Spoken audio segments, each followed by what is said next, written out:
Hi, everybody. This is my first chance this is my overview of the comparison between the WiiM Ultra, the WiiM Pro, and the WiiM Pro Plus. The first thing I want to say is yes, as you go up in line, each one gets better, especially when it comes to the internal DACs. The WiiM Pro Plus is a pretty incredible jump from the WiiM Pro, which does not have a good internal DAC. It's very flat. The WiiM Ultra is the best, but it's slightly better than the WiiM Pro. I would say the WiiM Ultra simulates almost identical in sound. If anybody owns the iFi Zen 1 Signature, that would be the same.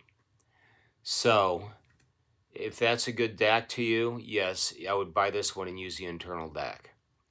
But now, is it as good as my Gishelli J2 external DAC?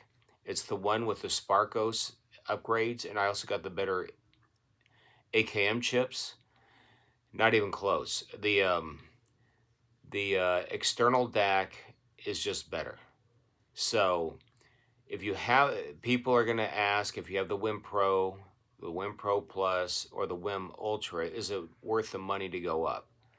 From the WiiM Pro Plus to the WiiM Ultra, unless you want that small increase in detail, it's not worth it.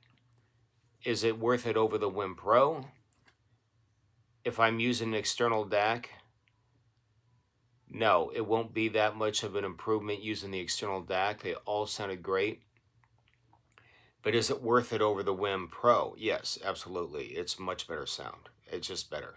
Because that WiiM Pro internal DAC is just flat. It's just nothing. And then the WiiM Pro Plus gets you about 3/4 of the way to the WiiM Ultra. The WiiM Ultra is just is a beautiful piece. It's bigger and it has a nice screen. I don't know if you need that or not. So if you're using that screen doesn't mean anything and you're using an external DAC, the WiiM Pro is just fine. You can get it like on Prime Day. It was going for $139. Is it worth the $190 upgrade? Unless you really want a nice looking unit sitting on your desk, and you're going to use the internal DAC, buy the Ultra. But if you're going to use an external DAC and you don't care about the better looks or because it's not like the Pro looks that bad. The Pro and the Pro Plus virtually look identical. So no, it's not that big of a deal. And what I noticed is in sound between the internal DAC of the WiiM Ultra. I'm just going to do the WiiM Ultra comparison because that is the best DAC. To the Gishelli Labs J2 with the mods I was telling you about. The J2 would set you back about $758. I wish I had a stock J2 that runs for like $240, and I can see if that would sound better than that one. Now, compared to the Zen Signature 1, which runs for $329 by itself, no, you don't need to upgrade the Ultra because that sounds virtually identical. So here's the difference in sound between the internal Ultra. First, let me explain what the internal Ultra sounds like. Very smooth, very clean, but not much articulation and not much detail in the frequency extremes. It's like you can hear the highs, but you don't hear any detail. You can hear the lows, but it's just like the bass is muddied together. You don't hear the bass lines. On the highs, when they play a cymbal, it's like you don't hear the cymbal, but you do hear a high frequency, and it sounds a little muffled, just like the lows. The mid-range, very sweet, very smooth, but smeared. It's like you don't hear the articulation of the individual instruments. It's like they tend to blend with each other. When I switched to the in the unit I was doing the comparison on, let me explain those real quick and then I'll get into more detail about the differences. My headphone setup was the Hi-Fi Man HE6SC hooked up to the Shit Audio Midgard headphone preamplifier. And then I did the comparison with my speakers. I know you're going to say I'm using a lot of shit, but I am basically. It's going from my Shit Audio Freya Plus, to the Shit Audio, a pair of mono, a bridge and mono, a pair of Agir amplifiers, Class A. I have them both bridged. I'm using the what are they called? Balanced output connections to go in. That way they're automatically bridged.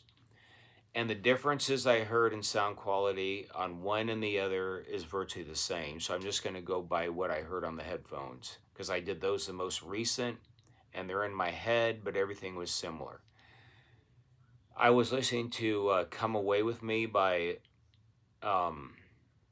Norah Jones. And at the beginning, you hear the cymbals.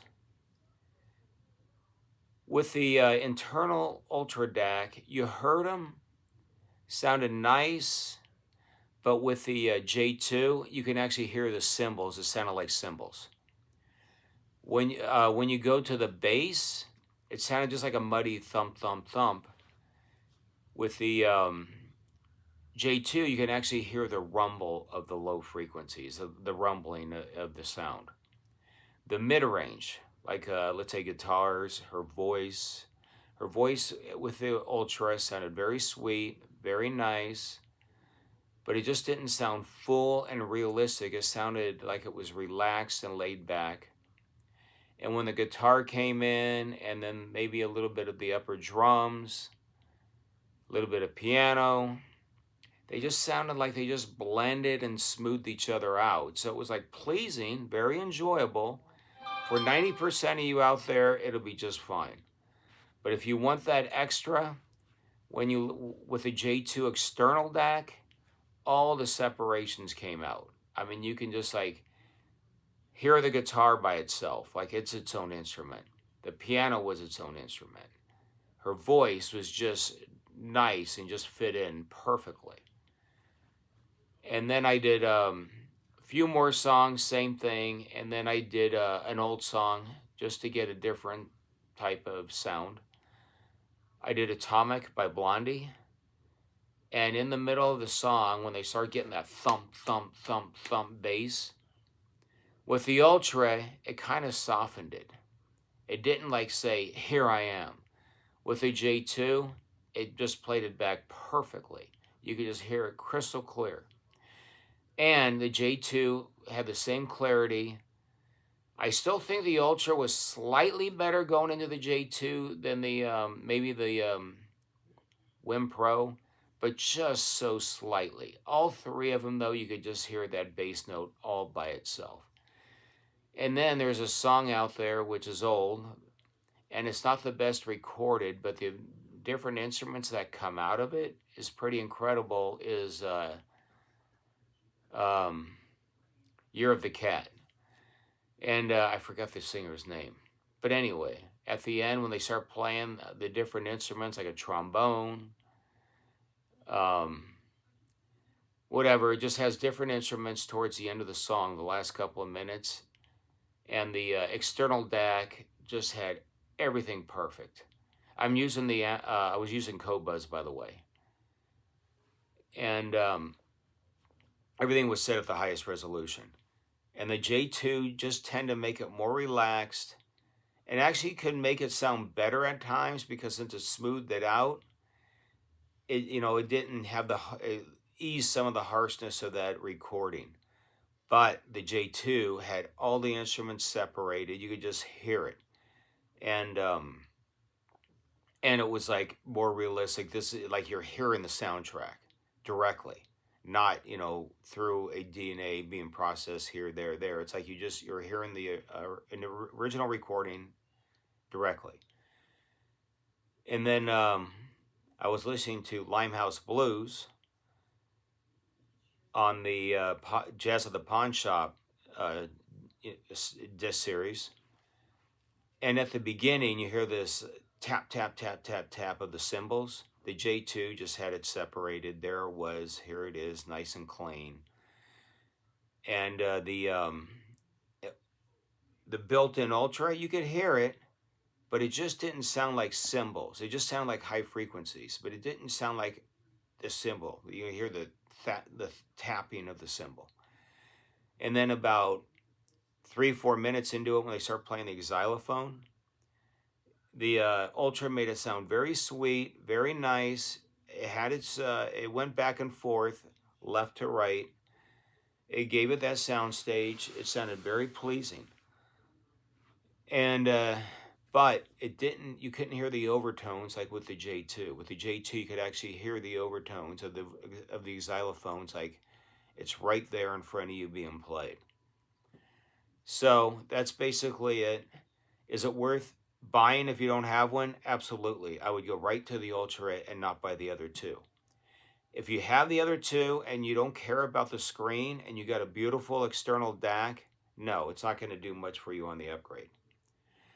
I listened to it through the HDMI arc from the TV compared to the optical, going into the optical input on the back of the Ultra, and then ran into the external D-Day converter. I didn't hear any difference. Using the internal D-Day converter, I didn't hear much of a difference because everything is being compressed down to basically 1644.1 anyway. And I don't know if I was getting any high resolution because I was just watching, regular TV shows like Netflix and stuff like that. So I don't know if I was getting the high resolution PCM on that. But it was nice to be able to control the volume and everything. It makes it convenient. I'm glad they added the HDMI arc because maybe later on when they do their software upgrades, it'll work. I tried to try the USB output, but that didn't show up into the DAC to see if I heard any difference, which you really shouldn't between USB and coax. And it wasn't showing up, and I sent a letter to WiiM. They said they haven't activated it yet. I see that other people, like some people in Europe, have had it activated, but not here in the United States yet. In a future firmware update, it'll, once it becomes activated, it becomes activated. So that's basically it. Buy the Ultra if you don't have one. If you have the Pro and you want a second one, buy the Ultra and use your Pro or your Pro Plus in another room if you have an external DAC. If you don't, it'll still sound pretty good. And the internal headphone that's built into the Ultra, it's okay, but it's nothing to write home about. I mean, when you have the headphone going through a nice preamplifier and that external DAC, it's like you were just hearing everything. In the through the Ultra, it was like it was pleasing, but it just wasn't taking your breath away. It wasn't just like, oh my God, all that music is just right there. No, it just sounded like it was nice, but it sounded a little light, a little flat. But you know what? It's there. You got to give them credit for $329. What do you expect? You cannot expect a unit with a $329 total cost to compete with a D-Day converter that's, $750 with the upgrades. And maybe some people get the cheaper one, but they swear by it. The topping SU1 or whatever, just that SU1's going to beat it too. It's just going to be better. So that's it. Thanks for watching. If you click on my link below, I have a link to the WiiM Ultra. I do get an affiliate commission through Amazon, but you don't have to use it, and it doesn't cost you any more money if you do.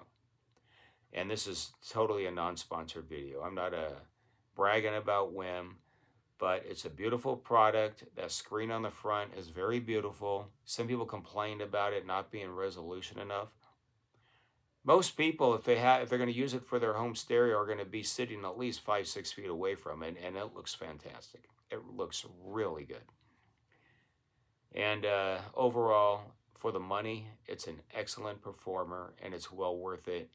And I have a hard time believing that any of the $800 to $1,500 streamers with a built-in DAC are going to sound better than this one hooked up to an external DAC of $500 to $1,000. It's just going to be hard to beat. Thanks for watching. I'll see you on the next video.